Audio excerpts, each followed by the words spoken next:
كفى وسلام على عباده الذين اصطفى أما بعد قالوا يا ويلنا من بعثنا من مرقدنا هذا ما وعد الرحمن وصدق المرسلون۔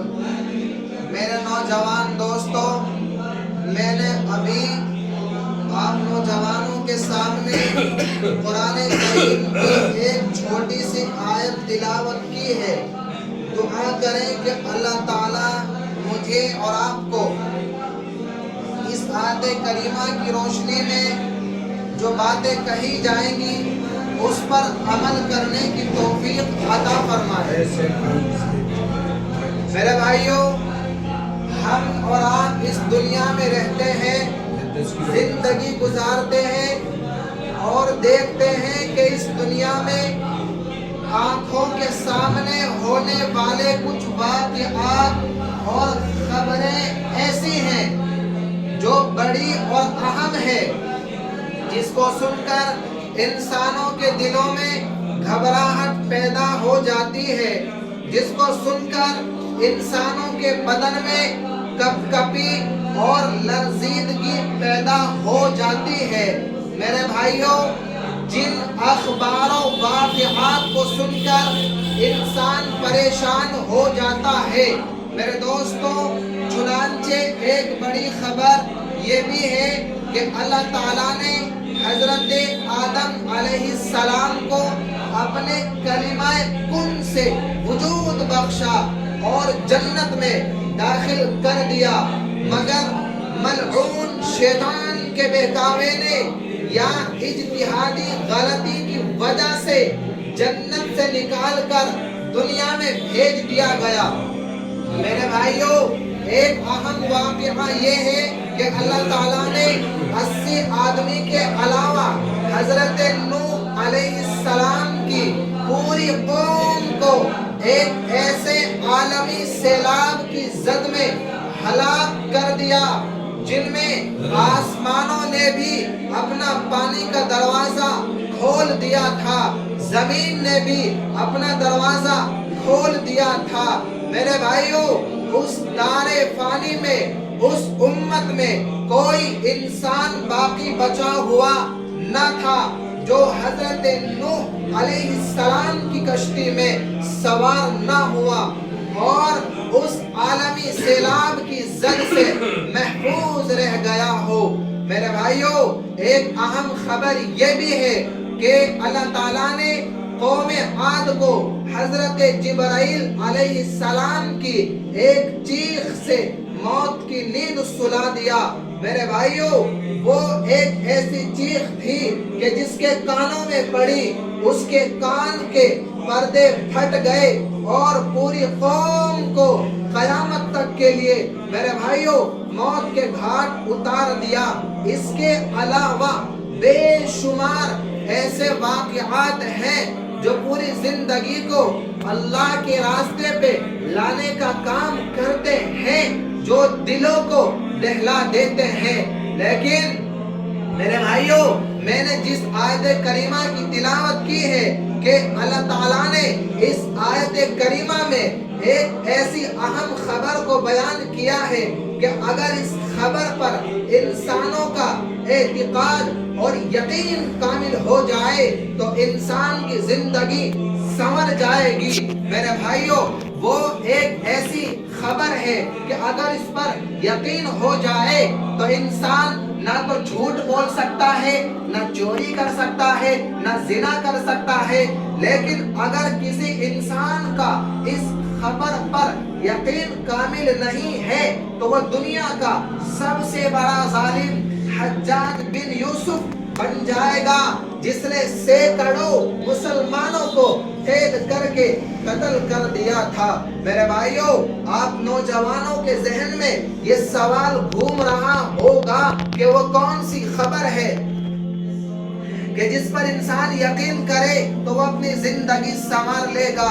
تو میرے بھائیوں، وہ خبر میدان محشر کی خبر ہے، وہ خبر قیامت کے دن کی خبر ہے۔ میرے دوستو، جسے قرآن کریم نے عن النبأ العظیم یعنی بڑی خبر کہا گیا ہے، وہ خبر ایسی ہے جسے قرآن کریم نے غاشیہ کہا ہے میرے بھائیوں، وہ خبر ایسی ہے جسے قرآن کریم نے اپنے انداز میں یوں بیان کیا ہے، یوم ترونها تذهل كل مرضعة عما ارضعت وتضع كل ذات حمل حملها وترى الناس سكارى وما هم بسكارى ولكن عذاب الله شدید۔ میرے بھائیوں، وہ دن ایسا ہوگا کہ جس کی ہولناکی سے دودھ پلانے والی عورت اپنے دودھ پلاتے بچے کو میرے بھائیوں بھلا دے گی اور حاملہ عورت اپنے حمل کو گرا دے گی میرے بھائیوں، اور تم لوگوں کو نشے کی حالت میں دیکھو گے لیکن حقیقت میں وہ نشہ نہ ہوگا میرے بھائیوں۔ اللہ کا عذاب بہت سخت ہے میرے دوستو۔ حاضرین مجلس، جب میدان محشر قائم ہوگی تو تمام لوگ اپنی اپنی قبروں سے اٹھ کر ننگے پاؤں ننگے بدن میدان محشر کی طرف دوڑ رہے ہوگے میرے بھائیوں۔ خوف و دہشت کا یہ عالم ہوگا کہ ہر شخص نفسی نفسی پکارے گا، کوئی کسی کا پرسان حال نہ ہوگا میرے بھائیوں۔ افراتفری کے ماحول میں کوئی کسی کا ہمدرد اور غمخوار نہ ہوگا میرے بھائیوں۔ خود قرآن کریم کہتا ہے، یوم یفر المرء من اخی و امہ و ابی و صاحبتہ و بنی، کہ اس دن باپ بیٹے سے بھاگے گا، بھائی بھائی سے جدا ہوگا میرے بھائیوں، شوہر بیوی سے الگ تھلگ رہے گا میرے دوستو۔ ایک مرتبہ محبوب خدا رسیدہ عائشہ رضی اللہ عنہا نے عرض کیا کہ یا رسول اللہ، قیامت کے دن تمام لوگ میدان محشر میں نفسی نفسی کے عالم میں ہوں گے، تو کیا آپ اس وقت اپنے لوگوں کو یاد کریں گے میرے بھائیوں؟ اسی طرح کا ایک سوال حضرت انس نے کیا تھا کہ اے اللہ کے رسول، کیا آپ میدان محشر میں میری سفارش کریں گے؟ تو اللہ کے رسول نے فرمایا کہ اے انس، تمہاری سفارش ضرور کروں گا۔ تو میرے بھائیوں، حضرت انس نے پتہ بھی معلوم کیا کہ اے اللہ کے رسول، اس عظیم الشان مجمع میں آپ کو کہاں تلاش کروں گا؟ تو فرمایا کہ جہاں تمام لوگوں کے نامہ اعمال تولا جائے گا وہاں دیکھ لینا، اگر وہاں نہ ملا تو پل صراط پر دیکھ لینا، اگر وہاں بھی نہ ملا تو حوض کوثر پر ضرور ملوں گا میرے بھائیوں۔ میدان محشر کی حقیقت کا اندازہ مالک بن دینار کے ایک واقعہ سے بخوبی اچھے طریقے سے لگایا جا سکتا ہے۔ مالک بن دینار بہت بڑے ولی اور ایک صاحب کرامت بزرگ گزرے ہیں، لیکن ولایت کے مقام پر فائز ہونے سے پہلے، اونچے مقام پر پہنچنے سے پہلے، اچھے مرتبے اور بلند مقام پر پہنچنے سے پہلے وہ بڑے شرابی تھے میرے دوستو۔ وہ اپنا واقعہ خود بیان کرتے ہیں کہ میں شراب کا بہت شوقین تھا، ہر وقت شراب میں منہمک رہتا تھا۔ میں نے ایک باندی خریدی تھی جو بہت خوبصورت تھی، اس سے میری ایک لڑکی پیدا ہوئی، مجھے اس لڑکی سے بہت محبت تھی۔ جب میں شراب پینے کے لیے شراب کا جام لیتا تو وہ لڑکی ہاتھ مار کر جام گرا دیتی، لیکن میں اس کی محبت کی وجہ سے اسے کچھ نہیں کہتا، مگر جب وہ 2 سال کی ہو گئی تو میرے بھائیوں اس کا انتقال ہو گیا۔ اس بچی کے انتقال کی وجہ سے مجھے بہت بڑا صدمہ پہنچا۔ ایک دن کا واقعہ ہے کہ میں شراب کی مستی میں تھا، اسی حال میں سو گیا۔ میں نے خواب میں دیکھا کہ میدان محشر قائم ہو گیا ہے۔ او میرے بھائیوں، یہی وہ میدان محشر ہے جس میں انسانوں کے اعضاء انسان کے خلاف گواہی دیں گے میرے بھائیوں۔ یہی وہ میدان محشر ہے جس میں اللہ تعالیٰ اپنی عظمت و جلال کے ساتھ تا حد نگاہ جلوہ افروز ہوں گے. یہی وہ میدان محشر ہے جس میں تمام انسانوں کے راز کھل جائیں گے. میرے بھائیو، انسانوں کے اعضاء انسان کے خلاف گواہی دیں گے. انسان کہے گا او بھائی، میں نے یہ سب کام تمہاری وجہ سے کیا تھا اور آج تم میرے خلاف گواہی دے رہے ہو. وہ کہیں گے او بھائی، انطقنا اللہ الذی انطق کل شیء، کہ جس اللہ نے تمام چیزوں کو بولنے کی طاقت دی، آج اسی اللہ نے ہمیں بھی بولنے کی قوت عطا کی ہے. تو میرے بھائی، ہم تو عاجز ہیں گواہی دینے کے لیے. او بھائی، ہم تو گواہی دے کے رہیں گے. میرے دوستو، یہی وہ میدان محشر ہے جس میں زمین گواہی دے گی. قرآن کہتا ہے یومئذ تحدث اخبارہا، کہ جس دن زمین اپنی خبر بیان کرے گی. زمین کہے گی اے اللہ، تیرے فلاں بندے نے تیری نافرمانی کی تھی. میرے بھائیو، یہی وہ میدان محشر ہے جس میں کرامن کاتبین، جس کو اللہ نے انسانوں کے دونوں کندھوں پر مقرر کر رکھا ہے، وہ اپنے تمام رجسٹروں اور دفتروں کو کھول دے گے. انسان جب اپنے گناہوں کے رجسٹروں کو دیکھے گا تو مارے حیرت کے کہے گا ما لہذا الکتاب لا یغادر صغیرۃ ولا کبیرۃ الا احصاها. اس نامہ اعمال کو کیا ہو گیا؟